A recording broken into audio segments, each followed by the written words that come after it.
আসসালামু আলাইকুম।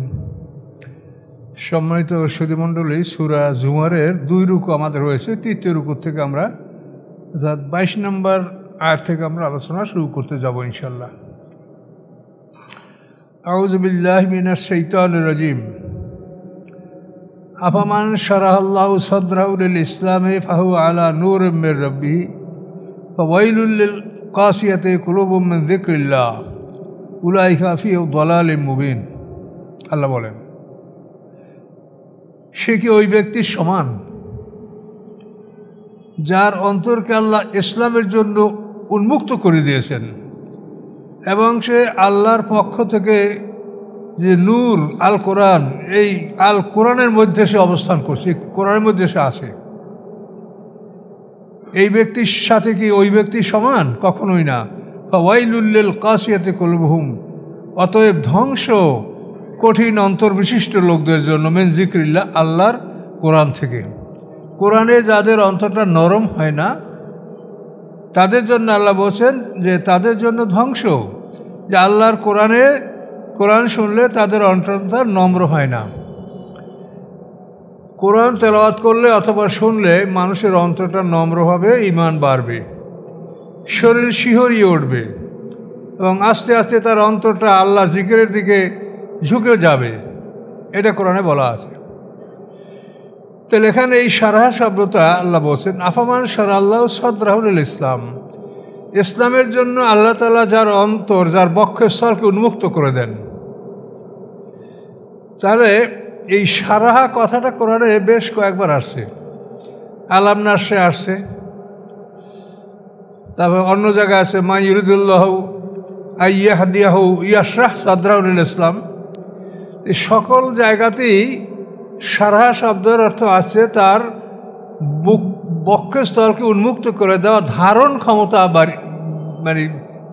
বাড়িয়ে দেওয়া, যে কোরআনকে ধারণ করার জন্য তার অন্তরটাকে সম্প্রসারণ করে দেওয়া, বক্ষস্থলকে প্রশস্ত করে দেওয়া, এটি আল্লাহ বুঝাইছে। এই শারাহা দ্বারা কোনো কাটা ছিটা বা কাটা এটা বোঝানো হয়নি। সম্প্রসারণ করা, উন্মুক্ত করা, প্রশস্ত করা, এ ধরনের অর্থটা বোঝাচ্ছে। তা কাটা ছিঁড়া যে না, সেটা তো আপনারাই বোঝেন। আমরা এই সমাজে আমাদের তো আল্লাহ তাআলা অনেকের অন্তরটাকে কোরআনের জন্য খুলে দিয়েছে। তো এটা কি কাটছে আল্লাহ? তাহলে অন্তরকে খুলে দেওয়া এটা মানে কাটা ছিটা না।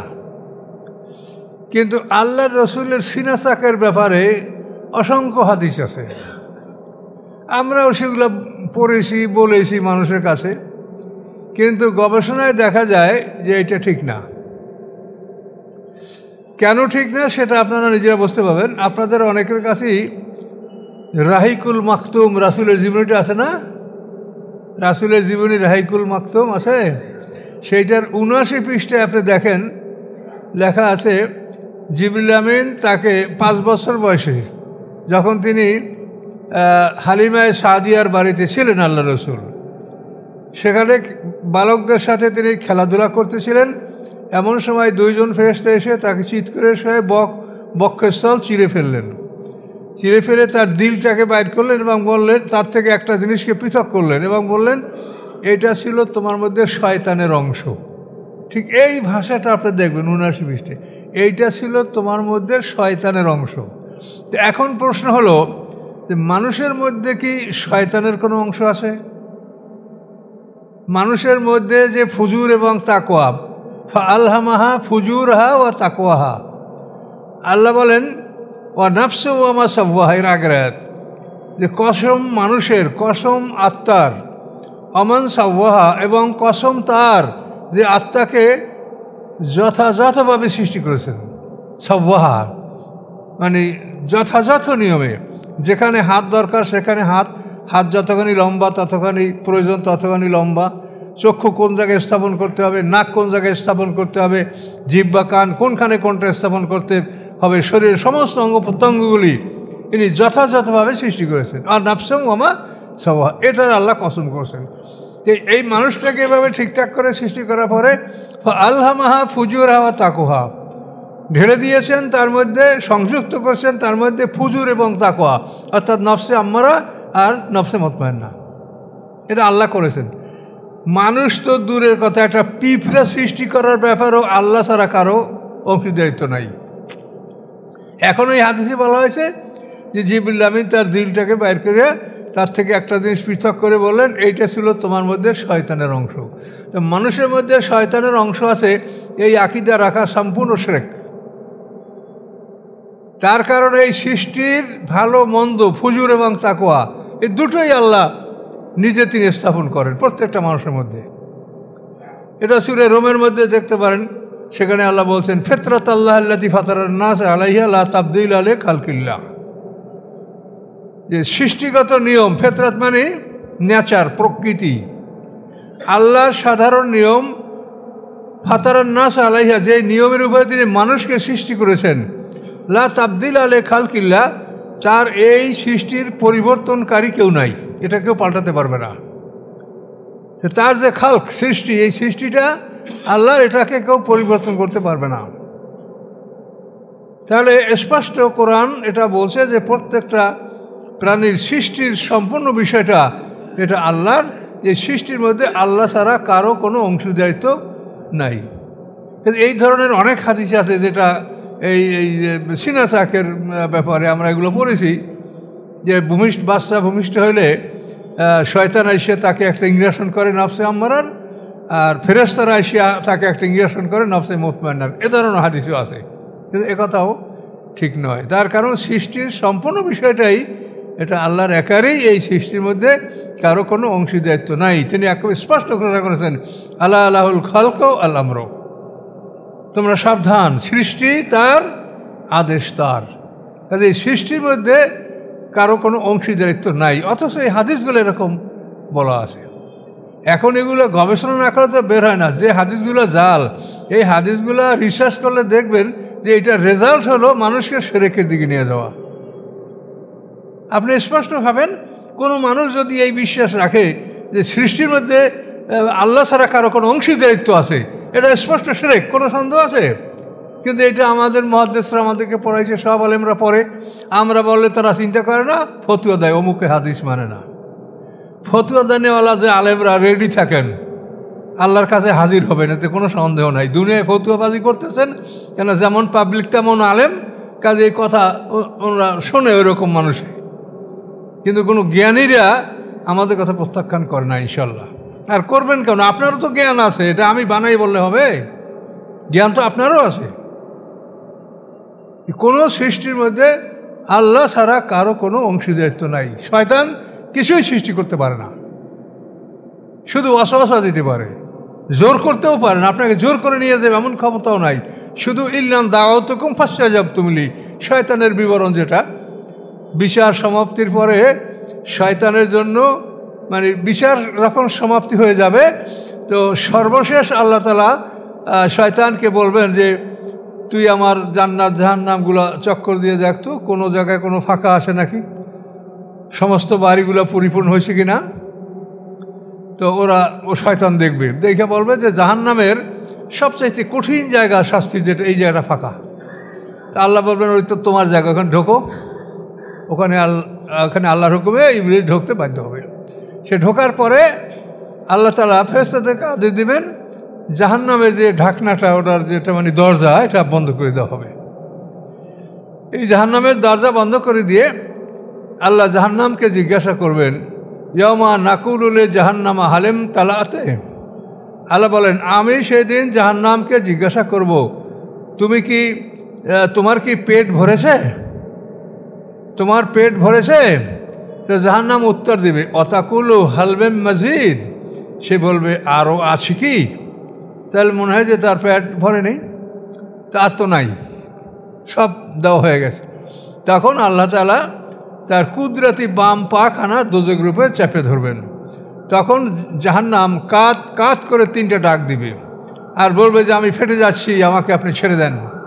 তখন আল্লাহ তাআলা তার কুদরতি বাম পাখানা দোজখ থেকে তুলে নেবেন এবং এই দোজখের প্রক্রিয়া, যেটা কর্মসূচিটা চলতে থাকবে। তো এইভাবে সব কিছু শেষ হওয়ার পরে দোজখের মধ্যে একটা আগুনের মেম্বার তৈরি করে দেওয়া হবে। সেই আগুনের মেম্বারে শয়তান দাঁড়িয়ে বসে ওখানে সে একটা বক্তব্য দেবে যেটা সমস্ত মানুষ শুনতে পাবে, জান্নাত জাহান্নামীরা সকলে। বক্তব্যটা হলো এই, অকালা শয়তানুল আম্মা কুজিয়াল আমর। শয়তান বলবে যখন বিচার সমাপ্ত হবে, ইন্নাল্লাহ ওয়াদাকুম ওয়াদাল হক, নিশ্চয়ই আল্লাহ তাআলা তোমাদের সাথে যে প্রতিশ্রুতি দিয়েছিলেন এটা সত্য প্রতিশ্রুতি। ওয়াদতুকুম ফাকলাফতুকুম, আমি যা তোমাদেরকে প্রতিশ্রুতি দিয়েছিলাম এটা ছিল মিথ্যা। ফালা তালুমুনি, এর সামনে আয়াত আছে যে আমি তোমাদেরকে জোর করতে পারি নাই। মা কানিন আলাইকুম মিন সুলতানিন ইল্লা আন দাওয়াতুকুম, সুলতান মানে ক্ষমতা, আমার এমন কোনো ক্ষমতা ছিল না যে তোমাদেরকে জোর করে আমি আমার পথে নিয়ে আসবো। ইল্লা আন দাওয়াতুকুম, ইহা ব্যতীত যে আমি তোমাদেরকে দাওয়াত দিয়েছি, আমি তোমাদেরকে পরামর্শ দিয়েছি, কিন্তু তোমাদেরকে জোর করে আমার পথে নিয়ে আসার কোনো ক্ষমতা আমার ছিল না। কাজে আজকে আমি তোমাদেরকেও মুক্ত করতে পারছি না, তোমাদের উপকার করতে পারছি না, আর তোমরাও আমার উপকার করতে পারছো না। কাজে তোমরা আমাকে অভিশাপ করো না, তোমরা নিজেদেরকে অভিশাপ করো। ফালা তালুমুনি অলুমু আনফুসাকুম, এটা হলো শয়তানের বক্তব্য, যেটা জাহান্নামে প্রবেশ করার পরে তার জন্য আগুনের মেম্বার তৈরি করে দেওয়া হবে, সেখানে বসে এই বক্তব্য বলবে। এটা সব কোরআনের আছে সবই। তাহলে আমরা নিশ্চিত যে শারহাল্লাহু এ হলো অন্তরকে সম্প্রসারিত করে দেওয়া, যাতে কোরআনকে সে ধারণ করতে পারে। কোরআন একটা বিরাট ব্যাপার, এটা ধারণ করা আল্লাহ যদি তৌফিক না দেয় সম্ভব না। এই জন্য আপনারা এই মাদ্রাসা পড়াটাই কোনো জরুরি বিষয় না। কোরআন নিয়ে যারা চিন্তা গবেষণা করেন, আপনাদেরকে আল্লাহ তাআলা এই জ্ঞান দান করতে পারেন। বিশ্বে এমন বহু লোক আছে যারা কোনোদিন মাদ্রাসায় পা রাখে নাই, কিন্তু তারা বড় বড় পণ্ডিত এবং কোরআনের উপরে অনেক জ্ঞান তারা রাখে। এরকম বিশ্বে বহু মানুষ আছে। কাজে মাদ্রাসা পড়াটাই এটা জরুরি কিছু না। রাসূলের সাহাবীরা কি কোনো মাদ্রাসায় পড়েছে? রাসূলের জামানায় এরকম কোনো সিস্টেম ছিল মাদ্রাসায় যে 18 বছর পর্যন্ত 18 ক্লাস পড়বে ছিল? তারা শুধু রাসূলের জীবন, তিনি কি করেছেন এইটাকে তারা তিলে তিলে ধরে রেখেছেন। রাসূলের নামাজ, রাসূলের উযু, রাসূলের রোজা, রাসূলের ইতিকাফ, রাসূলের হজ, রাসূলের যাকাত, এইগুলি আমরা তাদের থেকে গ্রহণ করছি। আর এইগুলো পড়ে পড়ে আমরা মাওলানা হচ্ছি, মৌলবী হচ্ছি, কিন্তু তারা তো কোনো মাদ্রাসায় পড়েন, তারা শুধু রাসূলের আনুগত্য সঠিকভাবে করেছেন। কাজে এই জন্য বিষয়টা বুঝতে হবে, মনে কোনো দুর্বলতা লাগবেন না যে আমি মাদ্রাসায় পড়িনি, তা না। আপনি কোরআন সঠিকভাবে অধ্যয়ন করেন, রাসূলের জীবনীটা পড়েন। আমার জীবনী আপনারা পড়েছেন, 2-4 জনে সমাপ্ত করেছেন। সংক্ষেপে আশা করি সব জিনিস সেটার মধ্যে আছে, সংক্ষিপ্ত আকারে। একটা বই খুব বড় হলে 500 পৃষ্ঠা হলে মানুষ পড়তে ক্লান্ত হয়। আর আমার বইগুলো দেখবেন ছোট, কিন্তু মধ্যে কোনো জিনিস এমন নাই যেটা আপনার বাদ পড়েছে, সবগুলি আছে। এটা বলার বা লেখার একটা ধরন আছে অন্যরকম। যাই হোক, আল্লাহ যেভাবে তৌফিক দিয়ে আমরা পড়ে দেখেন, খুব সহজেই এগুলো আপনারা পাবেন, রাসূলের জীবনের মূল বিষয়গুলি। আল্লাহ আনজালা আহসানাল হাদিস, আল্লাহ নাজেল করেছেন সর্বোত্তম বাণী। হাদিস শব্দের অর্থ বাণী, কথা। আল্লাহ তাআলা নাজেল করেছেন আহসানাল হাদিস, সর্বোত্তম বাণী, সে ভালো আর কিছু নাই। কেতাবান, এগুলি লিখিত, মুতাশাবিহান, এবং এগুলো পরস্পর সামঞ্জস্যপূর্ণ, পরস্পর সাদৃশ্য, একটা আরেকটা একসাথে মিলে। মুতাশাবিহান, সাদৃশ্য, সামঞ্জস্যপূর্ণ। মাসানিয়া, যা দুবার করে পাঠ করা হয়, বা দুবার করে যেটা আল্লাহ নাজেল করেছেন। এই দুবার করে এর অর্থটা হলো, সূরা ফাতিহা তো আমরা দুবার করে পড়ি, প্রত্যেক সালাতে দুবার ফাতিহা আমাদের অনিবার্য। আর এই দুবারের আরেকটা অর্থ আছে, সেটা হলো এই যে আল্লাহ তাআলা একটা আয়াত যদি জান্নাত সম্পর্কে বলেন, তো আর একটা আয়াত তার পাশেই দোজখ সম্পর্কে আল্লাহ বলেন। এটি নিয়ে মাসানিয়া, দুবার। কি বুঝতে পারছেন? একটা আয়াত মুমিনদের উপলক্ষে বলেন, আর একটা আয়াত কাফেরদের উপলক্ষে আল্লাহ তাআলা বর্ণনা, এই জন্য মাসানিয়া, দুবার, দুরকম। মাসনা শব্দের অর্থ দুই, যে সূরা নিসায় পড়ছেন, ফানকিহু মা তাবা লাকুম মিনান নিসাই মাসনা সুলাসা রুবা, তোমাদের পছন্দ মতো স্ত্রীদেরকে তোমরা বিয়ে করো 2, 3, 4, সেখানে কী বলে মাসনা। এই মাসনার বহু বচন মাসানিয়া, মানে একটা দুবার না, এটা বহুবার দুবার। যেখানেই আল্লাহ উপরে জান্নাতের কথা বলেছেন, পরবর্তীতে জাহান্নামের কথা বলেছেন, অথবা কোথাও আল্লাহ তাআলা জাহান্নামের কথা বলেছেন, পরবর্তীতে আল্লাহ জান্নাতের কথা বলেছেন। এইটা হলো মাসানিয়া, দুবার করে আল্লাহ তাআলা বর্ণনা করেছেন। কি বুঝতে পারছেন কথা? তাকশাইরু মিনহু জুলুদুল্লাযিনা ইয়াখশাউনা রাব্বাহুম।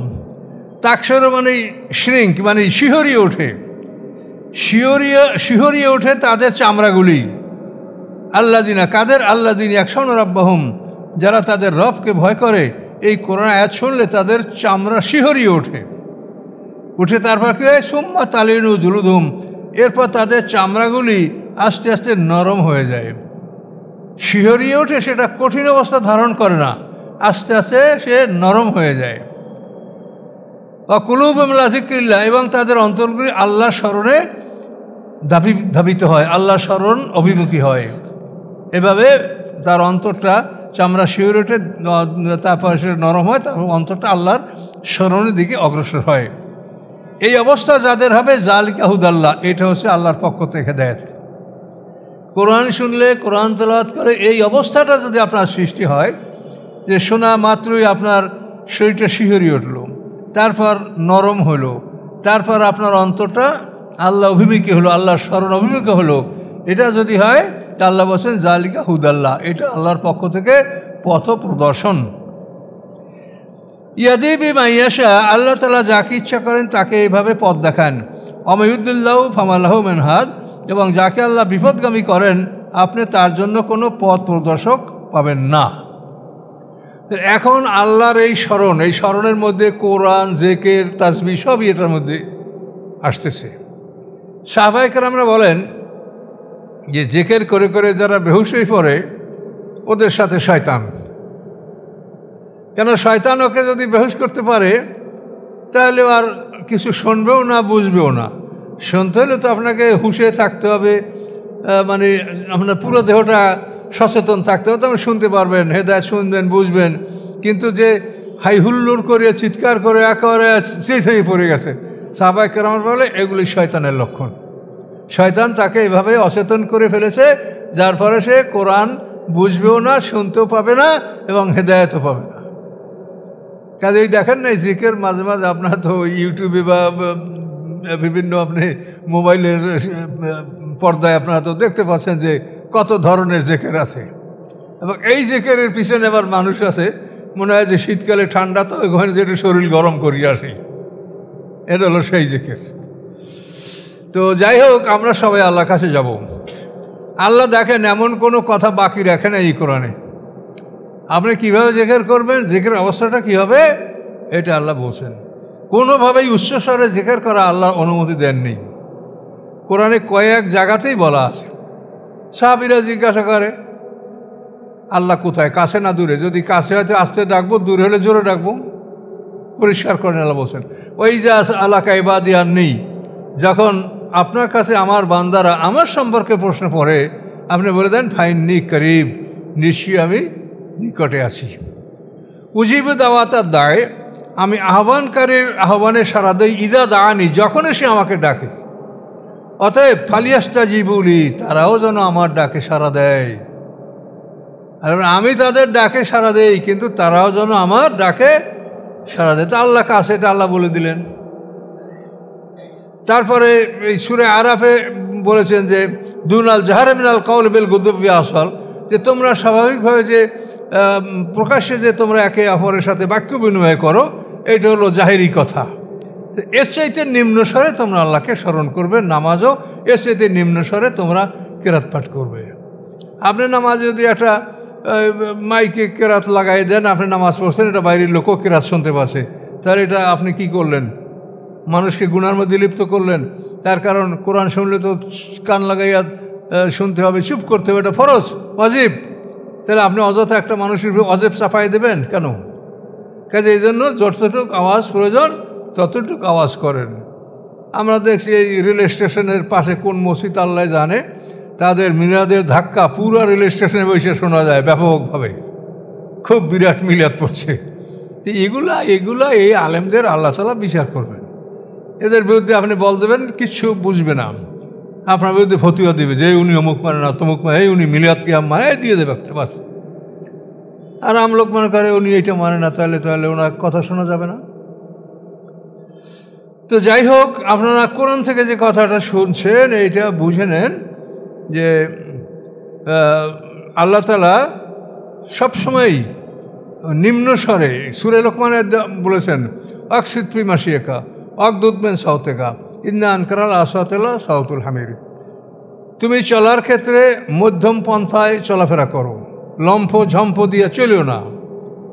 আকসিদ ফি মাশিয়াকা ওয়াগদুদ মিন সাওতিকা, এবং তোমার আওয়াজ কণ্ঠস্বরকে তুমি নিম্ন করো, নিচু করো। ইন্না আনকারাল আসওয়াতিলা সাওতুল হামির, নিশ্চয়ই আল্লাহর কাছে অপছন্দনীয় ডাক হচ্ছে গাধার ডাক। গাধার মতো তোমার চিৎকার করো না। এখন আমাদের দেখবেন এই বিভিন্ন তরিকায় যে লক্ষ লক্ষ মানুষ যেসব তরিকায় দৌড়াচ্ছে, তারা এগুলি কি মানে? তাহলে আপনারা দৌড়াচ্ছেন কেন? শয়তানি আপনাদেরকে তারাই নিয়ে যাচ্ছে নাকি? আমি তো বুঝি না। সরাসরি কোরআনের বিরুদ্ধে যারা কাজ করে তাদের দলটাই ভারী দেশে দেখবেন। আপনারা বুঝতে পারছেন বিষয়টা? আপনারা কোরআনের সাথে মিলেন, যাদের আমলগুলি কোরআনের খেলাফ তাদেরই দলটা ভারী, আর কোরআনের পক্ষে যারা তাদের দলটা ছোট। এটা থাকবেই, এটা তো আল্লাহ সূরা ফাতিরের ৩২ নম্বর আয়াতে বলেই দিয়েছেন। তো এগুলি খুব দুঃখজনক ব্যাপার, আপনারা এগুলো ভালো করে বুঝে নেন। এবং গাধার ডাক ছাড়া পৃথিবীর সমস্ত প্রাণীর আওয়াজ আল্লাহর জিকির। আল্লাহ নিজেই বলছেন যে আল্লাহর কাছে অপছন্দনীয় ডাক হচ্ছে গাধার ডাক। কাজে তোমরা মানুষের গাধার মতো চিৎকার করো না, নিম্নস্বরে কথা বলো। খায়বার যুদ্ধ থেকে ফেরার সময় মদিনায় প্রত্যাবর্তনের সময় একজন সাহাবী একটু জোরে আল্লাহ জিকির করছিল, তখন আল্লাহ সাথে সাথে তাকে ধমক দিলেন যে তুমি কোনো অন্ধনা বধিরকে শোনাচ্ছ, চিৎকার করো কেন? কানে কম শোনে যারা তাদেরকে জোরে শোনাইতে হয়। তো তুমি কাকে শোনাচ্ছ? সে কি বধির? তুমি কাকে শোনাচ্ছ? চিৎকার করছো কেন? তাহলে কোরআন এবং হাদিস উভয় ক্ষেত্রেই আমরা যে আদেশটা পাচ্ছি সেটা অমান্য করে আমরা এই জলিল জিকির, তা ইল্লাল্লাহ জিকির, এর উপরে 520টার বই লেখা হয়ে গেছে। কি দরকার? আপনি এই 520টা বই পড়বেন, কোরআনে একটা আয়াত শেখেন। হ্যাঁ, ইল্লাল্লাহ জিকির করতে হবে, তারপরে জোরে জিকির করতে হবে। এই সবগুলি সমাজে থাকা সত্ত্বেও তারা নিজেদের মধ্যে এটা সংশোধন আনয়ন করে না। তারপরও মানুষ তাদের দলে, আল্লাহ ভালো জানেন এর উদ্দেশ্যটা কি। কিন্তু এরা যে কোরআন বিরোধী তাতে কোনো সন্দেহ নাই। আফামাইয়াত্তাকি বিওয়াজি সুআল আযাবে ইয়াউমিল কিয়ামা, যে তার মুখমণ্ডলের সাহায্যে আযাবকে ঠেকাবে কিয়ামতের দিন। মুখমণ্ডল তারা আযাবকে ঠেকাবে, তার কারণ তার হাত পাগুলি বাঁধা থাকবে। মানুষের কাছে কোনো আঘাত আসলে সে যাই হোক সে হাত দ্বারা ঠেকাবার চেষ্টা করে, কিন্তু তার হাতগুলি থাকবে বাঁধা অবস্থায়, যার জন্য সে হাত দ্বারা এটাকে প্রতিহত করার চেষ্টা করতে পারবে না, সে মুখমণ্ডল দ্বারা ঠেকাতে চেষ্টা করবে। কি হবে তাতে? তা আল্লাহ তাআলা বলেন যে তার মুখমণ্ডলের সাহায্যে কিয়ামতের দিবস শাস্তিকে ফিরাতে চেষ্টা করবে, তার কি অবস্থা হবে? আপনারাই বুঝতে পারছেন যে কী অবস্থা হবে। আল্লাহ বলেন অকিল আলে জালিমিনা, বলা হবে জালেমদেরকে, জুকু মা কুনতুম তাকসিবুন, তোমরা উহার স্বাদ গ্রহণ করো যা তোমরা পৃথিবীতে অর্জন করতেছিলে। যা উপার্জন করছো তারই শাস্তি, অধিক না কম না। কাযযাবাল্লাযীনা মিন ক্বাবলিহিম, আল্লাহ বলেন এদের পূর্বে যারা ছিল তারাও রাসূলকে অস্বীকার করেছে। ফাআতাহুমুল আযাব, অতঃপর এসেছে তাদের কাছে শাস্তি, মিন হাইসু লা ইয়াশউরুন, এমন অবস্থায় যে তারা তা বুঝতে পারে নাই যে কোন দিক থেকে শাস্তিটা আসলো। এই আদ জাতির উপরে শাস্তিটা আসে একটা মেঘ, কালো মেঘ। বহু বছর পর্যন্ত বৃষ্টি হয় না, অনাবৃষ্টি। তো ওই মেঘ দেখে সবাই ওই মেঘের নিচে গেছে যে প্রচুর বৃষ্টি হবে, আমরা বৃষ্টি লাভ করব। তো ওই মেঘ থেকে তাদের উপরে অগ্নিবৃষ্টি হয়েছে, আগুনের বৃষ্টি, সব তারা ধ্বংস হয়েছে। এই জন্য বলছে মেনহাইসুল শুরুন, শাস্তিটা এমনভাবে আসবে যেটা তারা বুঝতে পারবে না যে শাস্তি আসতেছে। ফাজা কামুল্লাউল খিজিয়া ফিল হায়াতের দুনিয়া, স্বাদ গ্রহণ করিয়েছেন আল্লাহ তাদেরকে অপমানের এই দুনিয়ায় তাদেরকে আল্লাহ অপমান করেছে, অপমানজনক শাস্তি তাদেরকে আল্লাহ ধ্বংস করেছেন। ওলা আযাবুল আখিরাতি আকবার, আর পরকালের শাস্তি সবচেয়ে বড়, পরকালের শাস্তি আকবার সবচেয়ে বড়। লাউ কানু ইয়ালামুন, যদি তারা জানতো। ওয়ালাকাদ যারাবনা লিন-নাসি ফি হাযাল কুরআনি মিন কুল্লি মাসাল, আল্লাহ বলেন নিশ্চয়ই আমি বর্ণনা করেছি মানুষের উদ্দেশ্যে, নিশ্চয়ই আমি বর্ণনা করেছি মানুষের উদ্দেশ্যে ফি হাযাল কোরআন, এই কোরআনের মধ্যে মিন কুল্লি মাসাল, সমস্ত দৃষ্টান্তগুলি আমি এই কোরআনে উদ্ধৃত করেছি। লাআল্লাহুম ইয়াতাযাক্কারুন, যাতে তারা উপদেশ গ্রহণ করতে পারে। সকল বিষয় আপনি যে বিষয়টা অনুসন্ধান করবেন কোরআনে আপনি এটা পাবেন। আর কোরআনান আরবিয়া, এই কোরআন হলো আরবি কোরআন, আরবি ভাষায় এই কোরআন নাযিল হয়েছে। যে সমাজে এই কোরআন নাযিল হয়েছে তাদের মাতৃভাষা ছিল আরবি, এই জন্য আরবি ভাষায় আল্লাহ তাআলা তাদের মাঝে কোরআন নাযিল করেছেন। গায়রা জি ওয়াজেন, এবং অপরিবর্তনশীল, এর মধ্যে কোনো পরিবর্তন করা সম্ভব না। কিন্তু আমাদের আলেমদের মধ্যে কোনো আলেমরা যারা দাবি করে, আমরা রিসার্চ করছি, তারা বলেন যে প্রতি 5 বছর পর পর কোরআনের সংস্কার হওয়া দরকার। নাউজুবিল্লাহ বলেন। এক গবেষক লেখছে যে কোরআন হচ্ছে সমস্ত আসমানি কেতাবের সর্বশেষ সংস্কার। কি বলতে পারছেন? পৃথিবীতে যতগুলি আসমানি কেতাব আছে এগুলো আস্তে আস্তে আল্লাহ সংস্কার করেছে, কোরআন হচ্ছে সমস্ত আসমানি কিতাবের সর্বশ্রেষ্ঠ সংস্কার। তো এই কথা যে বলে, আমি মনে করি যে তার মানে সে কাউ হেডেড, এটা গরু মাকড়া কথা, এটা ধৈর্য মানে না আমার। তারা যত ডিগ্রির মালিক হোক, আপনি বোঝেন প্রত্যেক জাতির জন্য একটা আসমানি কিতাব আল্লাহ নাযিল করেছেন, এবং ওই জাতির পরীক্ষার প্রশ্নপত্র হলো ওই কিতাব, এবং ওই কিতাব দ্বারা তারা উত্তরপত্র লিখেছে, এটা তাদের গড়ায় আমলনামা। হাসরের ময়দানে ওই কিতাব এবং আমলনামা এই দুইটা দিয়ে তাদের রেজাল্ট দেওয়া হবে। এখন ওই কিতাব যদি সংস্কার করে তাহলে উত্তরপত্রের সাথে প্রশ্নপত্র মিলবে? তাহলে এই জন্য বলছে যে কাউ হেডেড, গরু মাখরা মগজেরা যারা এই কথা যারা বলে যে কোরআন সমস্ত আসমানি কিতাবের সর্বশেষ সংস্কার। কি বুঝতে পারলেন? যে যুগের জন্য যেটা প্রয়োজন সেই যুগ বুঝুক আল্লাহকে তাআলা সে তাদের জন্য সেই কিতাব নাযিল করছে, এবং ওর একটা অক্ষর পর্যন্ত কোনো পরিবর্তন হবে না। এবং ওই কিতাব ওই জাতির জন্য ছিল প্রশ্নপত্র, এবং ওই কিতাবে আছে তার দ্বারা তাদের উত্তরপত্র গলাইলাম আমলনামা হয়েছে। হাসরের ময়দানে ওই কিতাব দ্বারা তাদের বিচার করা হবে। আসমানি কিতাবের সংস্কার কী করে হতে পারে? এটা কি আপনার বাবার বানানো বিল্ডিং যে পুরানো বিল্ডিং সংস্কার করেন? এটা আল্লাহর কিতাব, এটা সংস্কার করার ক্ষমতা কারো নাই। এই জন্য আল্লাহ বলছেন কি গায়রা জি ওয়াজেন, যে এমন একটা বস্তু, এমন একটা জিনিস এই আল্লাহ কোরআন, যে এটার মধ্যে কোনো রকম বক্রতা নাই, কোনো রকম পরিবর্তন করার ক্ষমতা নাই। লাআল্লাহুম ইয়াত্তাকুন, সম্ভবত তারা আল্লাহকে ভয় করবে।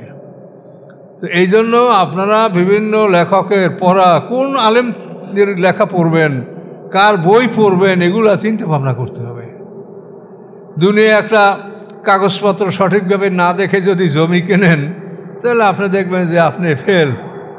এই আমার নাম মোজাম্মেল হক বুটু মিয়া, এই হলো এই ভোলাহাট থানার একটা লোক।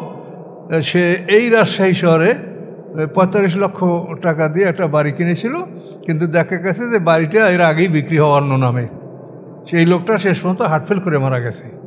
তো কাগজপত্র ভালো করে না দেখলে যেমন দুনিয়ায় আপনারা বিপদে পড়েন, আল্লাহর কাছেও বিপদে পড়বেন। কাগজপত্র ভালো করে দেখে নিন যে আল্লাহ কি বলছে, সেটা ভালো করে বুঝে নিন। আপনারা কি সহজে এ কথা কেউ বুঝতে পারেন যে যে কোরআন হচ্ছে সমস্ত আসমানি কিতাবের সর্বশেষ সংস্কার, এই কথাটা যে এত বড় ভুল, এটা কি আপনারা সবাই বুঝতে পারছেন? এমনিই কাজে এই জন্য এগুলা গবেষণা চিন্তা করতে হবে। এবং আল্লাহ রসুল বলছেন আল ইলমু দিনুন ফালা মান্না আম্মান তাখুজুনা দীনাকুম, এটা হাদিস। আল্লাহ রসুল বলছেন তোমরা যে জ্ঞান অর্জন করে এটাই তোমাদের দিন, এইটাই তোমাদের জীবন বিধান, এইটাই তোমাদের সব কিছু। কিন্তু ফালা মান্না, অবশ্যই তোমরা জেনে নাও আম্মান তাখুজুনা দীনাকুম, যে তোমরা এই দিন, তোমাদের এই জীবন বিধান তোমরা কার থেকে গ্রহণ করছো সেটা জেনে নাও, বুঝে নাও। যেন তেন মানুষ একটা বলে আর পোশাক পরিয়ে কথা বললেই তার কথা তোমরা শোনো না। এটা আল্লাহ রসুলের হাদিস, তোমরা জেনে নাও, দেখে নাও ভালো করে কার থেকে তোমরা দিন গ্রহণ করছো। ফালা মান্না আম্মান তাখুজুনা দীনাকুম, আল্লাহ রসুলের হাদিস। জরাবাল্লাহ মাসাল্লাহ রাজুলান ফিয়ে সুরাকাও মুতাশাকিসুনা ওয়া রাজুলান সালামের রাজুলের হালিয়াস্তাবিয়ার মাসালা। কত সুন্দর কথা দেখেন। জরাবাল্লাহ মাসালান, উপরে বলছে সমস্ত দৃষ্টান্ত কোরআন আল্লাহ বর্ণনা করেছেন, এখানে একটা দৃষ্টান্ত আল্লাহ দিচ্ছেন। জরাবাল্লাহ মাসালান বর্ণনা করছেন আল্লাহ তাআলা একটা দৃষ্টান্ত। কি দৃষ্টান্ত? রাজুলান ফিহে সুরাকা, এক ব্যক্তি তার অনেক মালিক, এক ব্যক্তি 3-4 জন মালিক, 3-4 জনের সে গোলাম। মুতাশাকিসুনা, এবং সেই মালিকরা পরস্পর বিরোধী। সেই 5 জন মালিকের যে গোলাম, এই মালিকরা আবার পরস্পর বিরোধী, তাদের মধ্যে কোনো ঐক্য নাই। এখন এক মালিক বলে, এই তুই আমার কাজ কর, আর এই তুই আমার কাজ কর, এই তুই আমার কাজ, এখন কার কাজ করবে বলেন? তারা কাউকে ছাড় দিবে না, তারা পরস্পর মুতাশাকিসুনা, পরস্পর বিরোধী। এইরকম যদি হয়, সেই ব্যক্তি আর অন্য এক ব্যক্তি রাজুলান সালামান রাজুলেন, সে এক ব্যক্তিরই গোলাম এবং এক ব্যক্তির কাছেই সে আত্মসমর্পণ করা। তাহলে যে যার এক মালিক এক ব্যক্তির কাছে আত্মসমর্পণ করছে, সে ভালো না যে এমন মানুষ যে তার মালিক হলো 5 জন এবং সবাই তার পরস্পর বিরোধী? এই জন্য আল্লাহ মুরশিদদের বলছেন তুমি কার হুকুম মানো। আমরাও তো এই পজিশনে আছি যে কিছু হুকুম আল্লাহর মানি আর কিছু হুকুম ইহুদি খ্রিস্টানদের মানি। এই সমস্যাটা কিন্তু আমাদের মধ্যেও আছে, দেখেন, আপনি ভেবে দেখেন। তো এইগুলি হলো ভাবার বিষয়। কোন দোয়া ফলে জান্নাতের দরজা খুলে যাবে আর কোন দোয়া ফলে দোজখের দরজা বন্ধ হয়ে যাবে, এই দোয়া খুঁজিয়েন না। এই দোয়ায় দরজা বন্ধ হবে না, দোয়ায় দরজা খুলবে না। এটা সম্পূর্ণ আমলের উপরে নির্ভর করে আপনার রেজাল্ট দেওয়া হবে। এই যে মৌখিক ওয়াজ, এগুলোর কোনো মূল্য না, এগুলো জাল সব। আপনি দোয়া ফলে দরজা খুলবে আর দোয়া ফলে দরজা বন্ধ হয়ে যাবে, এটা আল্লাহ বলছে কোথাও? আল্লাহ সব জায়গায় বলছে ইন্নাল্লাযিনা আমানু ওয়া আমিলুস সালাত, ঈমান আনবা, ভালো কাজ করবা। তুমি দোয়া ফলে দরজা খুলবে, এটা আল্লাহ কোথায় বলছেন? জিকির, এগুলির কথা আল্লাহ বলেছেন যে এই পবিত্র বাক্যগুলি আল্লাহর আরশে, আল্লাহর আকাশে আরোহণযোগ্য। কিন্তু আল আমালুস সালিহু ইয়ারফাহু, সূরা ফাতিরের 10 নম্বর আয়াত দেখেন, যে আমলে সালেহ যদি থাকে তাহলে তার জিকির, আজকার, হামদ, সানাত, তাসবিহ এগুলি আকাশে আরোহণযোগ্য। কিন্তু আমলে সালেহ না থাকলে এগুলি আকাশে উঠবে না। মেইন পেপারে পাস না করলে অতিরিক্ত সাবজেক্টের নাম্বার আপনার নাম্বারের সাথে যোগ হবে না। এগুলি সব কোরআনে বলা আছে, কিন্তু এগুলি বড় বড় বক্তার আওয়াজ করে এই দোয়া পড়লে জান্নাতের দরজা খুলে যাবে, উজুর পরে এই দোয়া পড়লে বেহেশতের 8টা দরজা খুলে যাবে, এই দোয়া পড়লে একেবারে দোজখের দরজা বন্ধ হয়ে যাবে। দোজখের দরজা নাকি দোয়া পড়ায় বন্ধ হবে? তাহলে কি সমাজের মানুষ। এবং আমাদেরকে বলে যে হুজুর আপনার কোনো দোয়ার কেতাব লেখেন নেই। দোয়ার কেতাব আমি লিখছি কিনা, কি করবেন মানুষ? এটা তো আলেমদের কাছেই শিখেছে, তারা তো নিজেরা শেখে নাই, এটাও তার আলেমদের কাছ থেকে শিখেছে। কাজে এই জন্য আল্লাহ রসুল বলছেন যে কার থেকে তুমি জ্ঞান আহরণ করছো তুমি দেখে নাও যে আসলে সে কি। এই দৃষ্টান্তটা কত সুন্দর যে একজনের একাধিক মালিক, প্রত্যেক মালিক পরস্পর বিরোধী, এই গোলাম কাকে খুশি করবে? আর আরেকজন রাজুলান সালামাল্লাহ রাজুলেন, সে এক ব্যক্তি এবং এক ব্যক্তির কাছে আত্মসমর্পণ করা এবং তার কাছেই তার ভালো মন্দ সব কিছু ন্যস্ত করা। এই দুইটা মানুষের কোন মানুষটা ভালো, কোন মানুষটা নিরাপদ বলেন? কাজে এক আল্লাহর দিকে, এক আল্লাহ বিমুখ হতে হবে। আমাদের সমাজের অধিকাংশ আমরা আলেম ওলামা যখন যেমন তখন তেমন, যখন যে সরকার হয় তখন আমরা সেই সরকারমুখী হয়ে যাই, আমাদের কাজকর্ম চাকরি বাকরি সব ঠিক, এরপরে আল্লাহর ধর্মকর্ম যা আছে তাই এর পরে। আগে হলো আমাদের কাজকর্ম, ব্যবসা বাণিজ্য, চাকরি বাকরি ঠিক রাখা, এই তো অবস্থা আমাদের। এটাকে বলা হয় মোদাহানাত। বাতিলের সাথে আপোষ করা এটা সম্পূর্ণ হারাম, কবিরা গুনাহ। বাতিলের সাথে আপোষ করা মোদাহানাত। এ ব্যাপারে আপনারা সজাগ থাকেন। যদিও আমরা অনেক সময় ইহুদি খ্রিস্টানদের আইন মানতে বাধ্য থাকি, তবু অন্তত অন্তরে সেটার প্রতি আমাদের ঘৃণা থাকতে হবে, এবং সেটাকে যদি রিমুভ করার কোনো পন্থা থাকে তবে সেই পন্থা আমাদের অবলম্বন করতে হবে, এবং কোনো দল যদি এটার পক্ষে কাজ করে তা আমাদের তাদেরকে সহযোগিতা করতে হবে। তাহলে আল্লাহর কাছে আমাদের রেকর্ড থাকবে যে আমরা মানে আন্ডার কম্পালশনটা আমরা করছি, কিন্তু আমাদের মনের ইচ্ছা এটা ছিল না। আল্লাহ বলেন হালিয়াস্তাবিয়ানে মাসালা, এই দুইটা দৃষ্টান্ত কি সমান যে এক গোলামের এক মালিক আর এক গোলামের একাধিক মালিক, এবং মালিকরা সবাই পরস্পর বিরোধী। ওই গোলাম কাকে খুশি করবে, কার কাজ সে করবে? আল্লাহ বলেন আলহামদুলিল্লাহ, সমস্ত প্রশংসা আল্লাহর। এই দৃষ্টান্ত দিয়ে আল্লাহ সামনে কি বললেন? আলহামদুলিল্লাহ, সমস্ত প্রশংসা আল্লাহর। বাল আকসারহুম লা ইয়ালামুন, বরং তাদের অধিকাংশই এই বিষয়গুলি জানে না। এরপরে সামনে আয়াতে আল্লাহ বলেন ইন্নাকা মাইয়িতুন ওয়া ইন্নাহুম মাইয়িতুন, নিশ্চয়ই আপনি মৃত্যুবরণ করবেন এবং তারাও মৃত্যুবরণ করবে। আপনার সাথে যারা তর্কে লিপ্ত হয়, আপনাকে যারা প্রত্যাখ্যান করে, তারাও মৃত্যুবরণ করবে, আপনিও মৃত্যুবরণ করবেন। সুম্মা ইন্নাকুম ইয়াওমাল কিয়ামাতি ইনদা রাব্বিকুম তাখতাসিমুন, তারপর নিশ্চয়ই তোমরা কিয়ামতের দিন তোমাদের রবের কাছে, রবের সামনে তোমরা তর্কে বিতর্কে লিপ্ত হবে। এটা বিরাট ব্যাপার, রবের সামনে আবার তর্ক বিতর্ক কি?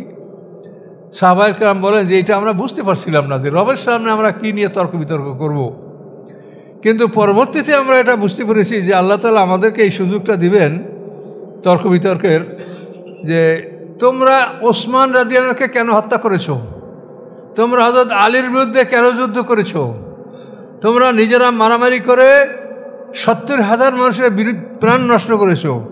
২৫ আর ৪৫, জঙ্গে জামালে ২৫,০০০, জঙ্গে সিফিনে ৪৫,০০০, এই ৭০,০০০ মুসলমানদের প্রাণ নষ্ট তোমরা করেছো। এইটার যুক্তিতর্ক স্থাপন করে তোমরা কেন করলে? সাহাবায়ে কেরাম বলেন যে এই ঘটনার যুক্তিতর্ক স্থাপন করার জন্য আল্লাহ আমাদেরকে বলবেন যে তোমরা এটা প্রমাণ করো যে তোমরা কেন এটা করলে। কি একটা মারাত্মক মানে দুঃখজনক কথা। হযরত আলী জান্নাতের রোকন, এবং তিনি এমন এক সাহাবী যে আল্লাহ রসুলের মানে অন্তত যারা ৫ জন ইমানদার, তার মধ্যে উনি ইমানদারের মধ্যে সর্বপ্রথম বিবি খাদিজা, এবং ওই ঘরে হযরত আলী 10 বছরের বালক তিনি, যায়েদ ইবনে হারেসা, এই 3টা লোক তো ওই গৃহের মধ্যে এরা সর্বপ্রথম ঈমান এনেছে। এরপরে আলী রাদিয়াল্লাহু তাআলা আজীবন রাসূলের খেদমতেই তিনি ছিলেন, এবং একই বংশের লোক, চাচাতো ভাই এবং আবার জামাই, আজীবন তিনি রাসূলের সেবায় তিনি নিয়োজিত ছিলেন। এমন একজন সাহাবী দুনিয়ায় বেহেশতের সুসংবাদ লাভ করেছেন, তার বিরুদ্ধে তোমরা কি করে যুদ্ধ করলে, কেন করলে বলো? তাহলে এখান থেকেই এরা প্রমাণ হবে যে আমরা দুনিয়ামুখী। উহুদের যুদ্ধে যখন একদল সাহাবী, যাদেরকে রুমাত পাহাড়ে 50 জন সাহাবী তীরন্দাজ নিযুক্ত করা হয়েছিল, তো প্রথম যখন মুসলমানরা জয়যুক্ত হলো তখন কিন্তু ওইখান থেকে অধিকাংশ লোক চলে বের হয়ে আসছিল যে যুদ্ধ শেষ, এখন আমরা থাকবো কেন? আল্লাহ তোমাকে যুদ্ধের সময় থাকতে বলেছেন, কিন্তু আল্লাহ রাসূল বলেছিলেন যে আমার আদেশ না পাওয়া পর্যন্ত তোমরা এই জায়গা থেকে নড়বে না।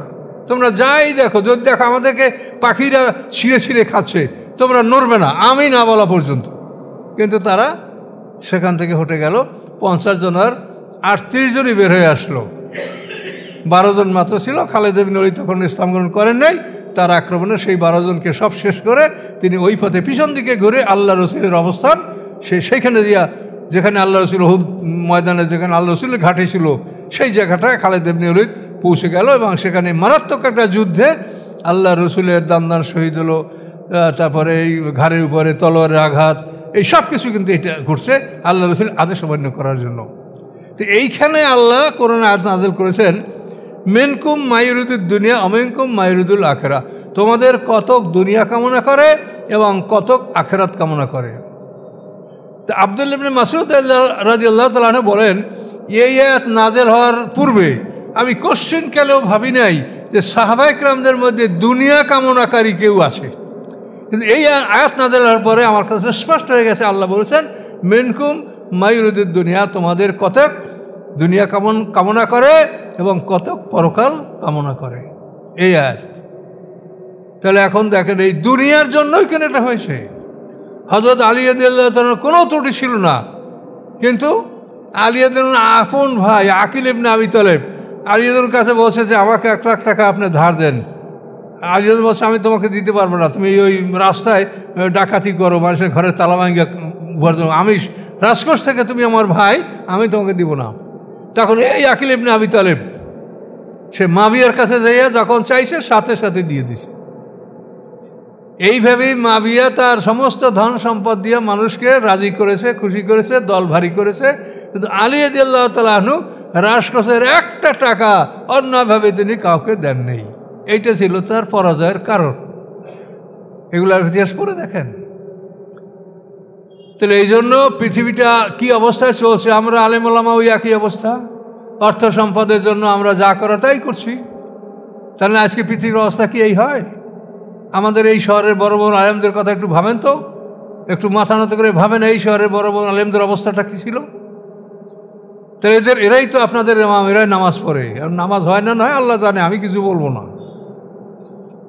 কাজে এই হলো আমাদের অবস্থা। কাজে অবস্থাটা হওয়া উচিত না, আমাদের অবস্থার পরিবর্তন আনা উচিত, তওবা করা উচিত। এবং এটা আল্লাহ তো কোরআনে স্পষ্ট বলেছেন, ওয়াদ্দুলাউ তুদহিনু ফায়ুদহিনুন, তারা চায় যে আপনি যদি নমনীয় হন হে রাসূল তো তারাও নমনীয় হবে।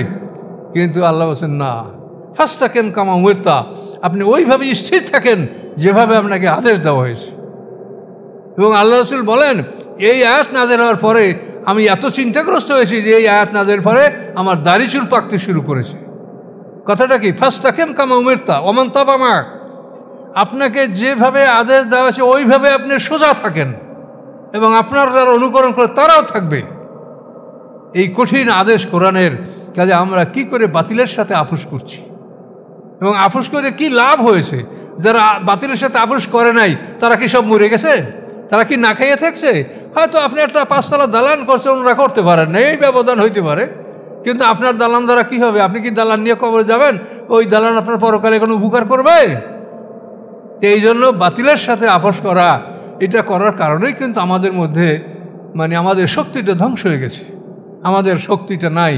অথচ আমরা সংখ্যায় অনেক, লেবাস পোশাকে আমরা অনেক আছি, কিন্তু আমাদের দ্বারা কোনো উপকার হচ্ছে না সমাজের। তো যাই হোক, এ পর্যন্ত আমরা আজকে আলোচনা শেষ করলাম। 1 রুকু আমাদের পার হলো, আয়াত নম্বর 31। আবার ইনশাল্লাহ যখন আমরা সমবেত হবো, আল্লাহ তৌফিক দিবেন, তখন আপনারা সবাই ছুটে আসবেন, অন্যদেরকে দাওয়াত দিবেন। আসলো কি না আসলো সেজন্য আপনার কিছু না, দাওয়াত দিবেন যে কোরআনের তাফসীর হচ্ছে, চলো ভাই। আস্তাগফিরুল্লাহ আল্লাযী লা ইলাহা ইল্লা হুয়াল হাইয়ুল কাইয়্যুম ওয়া আতুবু ইলাইহি লা হাওলা ওয়া লা